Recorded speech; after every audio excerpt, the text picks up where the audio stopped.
Vous êtes peut-être un amateur de plans, blues, rock, metal et de tous ces styles qui vous permettent de déchirer votre manche de guitare. Vous avez même peut-être passé des heures, voire des jours, à apprendre ce petit truc que Steve Vai ou Joe Satriani faisaient sur sa gratte. Vous passez du temps à lire des tablatures, peut-être même des partitions si vous êtes un snob. Alors regardez comment ces youtubeurs charismatiques font pour bouger leurs doigts aussi vite. Ça vous prend la tête, vous persévérez, et puis bien souvent au bout de 25 minutes de dur labeur, vous y arrivez. Votre enfant est né. Vous avez enfin réussi à jouer votre lick. Sauf que dommage, vous n'avez fait qu'un tiers du travail. Générique. 3, 2, 1, let's jam. Ça juste ici, putain la chaudière, pourquoi tu te mets à tourner là? Ce que vous voyez sur ma droite, c'est le tableau électrique de l'appartement dans lequel j'habite. Ici, si j'enlève le cache, ce qui peut être assez dangereux si c'est mal câblé, ce qui n'est pas le cas ici, ce qu'on peut voir est assez fascinant, ou plutôt ce qu'on ne peut pas voir. Parce qu'à l'intérieur de chacun de ces fils, il y a des millions, enfin un nombre incalculable en fait, d'électrons qui se baladent à la vitesse de la lumière pratiquement. Et vous savez quoi, on va creuser encore un peu plus loin et voir un peu plus en profondeur comment ces électrons se portent. Ici, j'ai une pile. C'est un endroit qui est rempli d'électrons. Si je branche ma lampe à la pile d'un côté, il se passe rien. Bah ouais. Logique, c'est de l'électricité de base. Quand je referme le circuit, pas de souci. Par contre, là, la lampe, elle s'allume et tout le monde est content. C'est arrivé parce que beaucoup d'électrons se sont rendus à cet endroit. Par contre, si je modifie un poil mon circuit, ça se passe comment? Ici, je vais rajouter un moteur et un interrupteur avant la lampe. Le moteur tourne à ce niveau-là, quand il est alimenté, et l'interrupteur me permet d'activer et de désactiver le circuit. Quand on referme le circuit pour finaliser le branchement et qu'on allume l'interrupteur, on voit que le moteur tourne et que la lampe s'allume. Mais la lampe s'allume de façon beaucoup moins vive qu'avant. Sa lumière est plus tamisée. C'est arrivé parce qu'il y a beaucoup d'électrons qui sont ralentis par le travail que requiert ce moteur qui tourne. Mais vous ne trouvez pas ce deuxième éclairage plus émouvant ? La grande question de la vidéo, c'est la suivante. Pourquoi est-ce que je vois une telle popularité dans ces vidéos qui t'apprennent à jouer des plans? Avant de commencer la vidéo, évidemment, sachez que je ne clash personne, c'est juste mon avis, mon point de vue.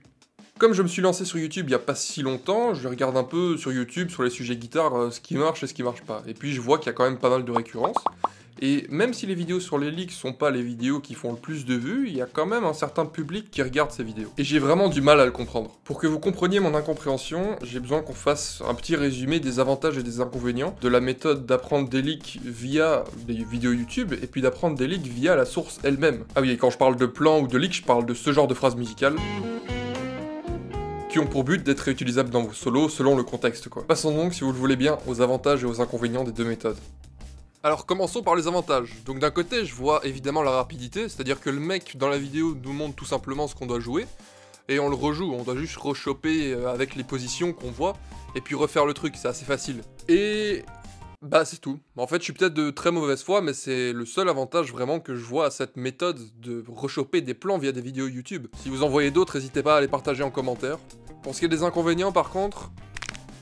Premièrement, on vous donne la phrase sans contexte 80% du temps. Parce que oui, il faut avoir le contexte, certains plans sonnent bien sur certains accords, mais sur d'autres accords, c'est complètement dégueulasse. Et puis quelles sont les notes clés, vraiment les notes sur lesquelles on doit atterrir, les notes de passage, et puis quand placer quelle phrase par rapport aux autres. Alors évidemment, oui, on peut pallier à ce problème avec du feeling. Mais bon, malgré tout, on rate quand même quelque chose quand on va pas directement au solo, à la source quoi. C'est un peu comme apprendre des citations de films sans connaître le contexte et le scénario derrière. Ça perd vraiment tout son impact et ça peut vachement influencer et donner une incohérence au solo entier. C'est comme si je faisais un texte par exemple sur des comparatifs de casque audio et que d'un coup je te sors pilule bleue ou pilule rouge. Ça n'a pas de sens. Donc ça c'est déjà le premier argument contre cette méthode d'apprendre des leaks via des vidéos. Et honnêtement c'est déjà tellement énorme le contexte que ça devrait déjà te faire réfléchir. Et si tu utilises encore cette méthode de prendre des vidéos pour apprendre des leaks, tu devrais vraiment reconsidérer rien que pour le contexte. Et ensuite, le deuxième désavantage pour moi concerne l'oreille. Lorsque tu fais le choix d'apprendre via des vidéos YouTube des plans, tu laisses clairement le travail de l'oreille de côté. Alors que c'est sûrement un des aspects les plus importants, si ce n'est le plus important dans la musique improvisée, c'est l'oreille.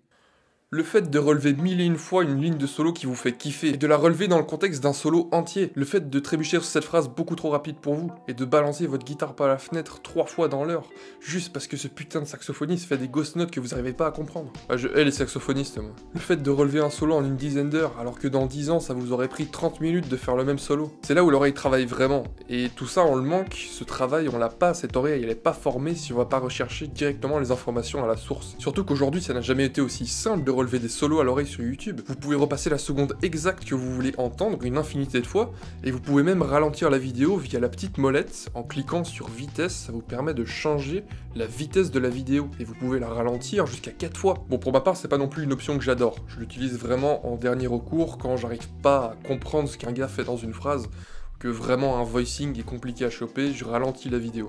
Parce que dans la vraie vie, bon bah, le gars joue pas au ralenti, donc t'as besoin de comprendre à la vitesse maximum.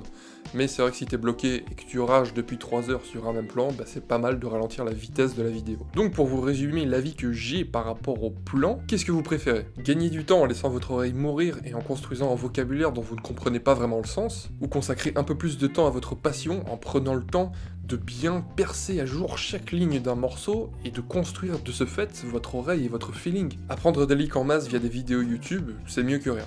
Mais mieux que rien, c'est pire que tout quand il s'agit d'une passion. Donc j'espère que cette courte vidéo fera réfléchir les adeptes des vidéos leaks. Moi je t'invite à télécharger l'ebook gratuit qui se trouve dans la description et qui te parle des bases de l'improvisation. Je t'invite également à partager la vidéo à des gens qui sont adeptes de ce genre de méthode, à mettre un like, à t'abonner, à mettre un commentaire, etc. pour donner ton avis. Et moi sur ce, je retourne à mes transcriptions. Ciao ciao ciao!